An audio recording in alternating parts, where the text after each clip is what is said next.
Assalamualaikum warahmatullahi wabarakatuh dan selamat sejahtera cikgu ucapkan kepada semua. Okey, kita kembali lagi dalam mata pelajaran RBT bagi tahun 5. Kita masih dalam unit yang ketiga iaitu unit reka bentuk pengaturcaraan. Dan pada minggu ni tajuk kita ialah masih lagi seperti minggu lepas iaitu pembangunan pengaturcaraan dalam mikropengawal. Okey, baik. Hari ini kita nak tengok apakah perkakasan yang digunakan untuk perisian pengaturcaraan. Okey. Andainya kita buat projek ni di sekolah nanti, kita akan menggunakan insya-Allah alat-alat yang lebih kurang macam ni lah. Okey. Baik, yang pertama kita memerlukan papan mikropengawal. Ada beberapa jenis, ada yang menggunakan M-board ataupun papan pengawal Arduino Uno. Okey. Apa fungsi dia? Mengawal peranti elektronik berdasarkan atau cara yang dimuat turun ke dalamnya dan boleh menerima input, memproses dan mengeluarkan output. Okey. Yang kedua, okey, sebelum tu, apa itu input dan output? Input adalah arahan yang masuk dan output adalah hasil yang keluar daripada arahan yang diberikan.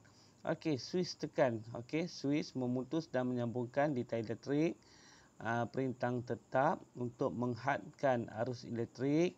Kenapa perlu dihadkan? Supaya alatan mikropengawal dan juga alat lain-lain tidak rosak kerana arus yang tinggi. Okey, pembuzz ataupun buzzer. Okey, digunakan untuk mengeluarkan isyarat dalam bentuk bunyi.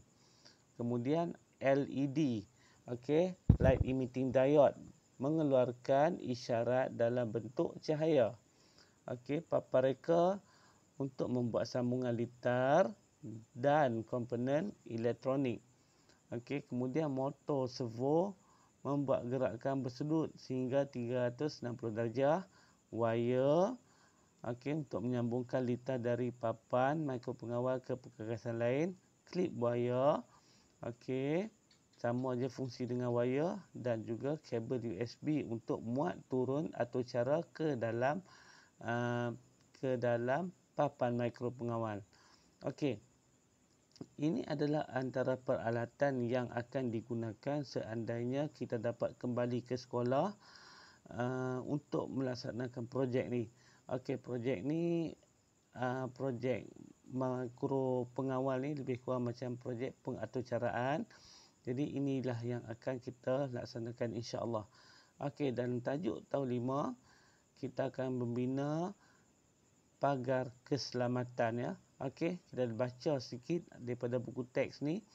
Aiman dan kawan-kawannya sedang berbincang tentang projek reka bentuk yang melibatkan pembangunan pengaturcaraan dalam papan mikropengawal.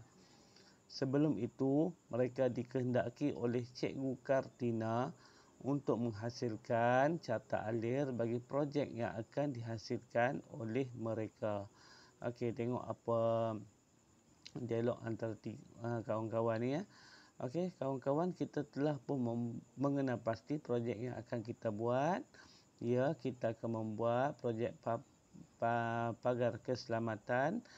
Kita juga perlu mengenal pasti papan mikropengawal yang hendak digunakan. Betul, Fangin, kita akan menggunakan motor servo untuk menggerakkan tiang pagar.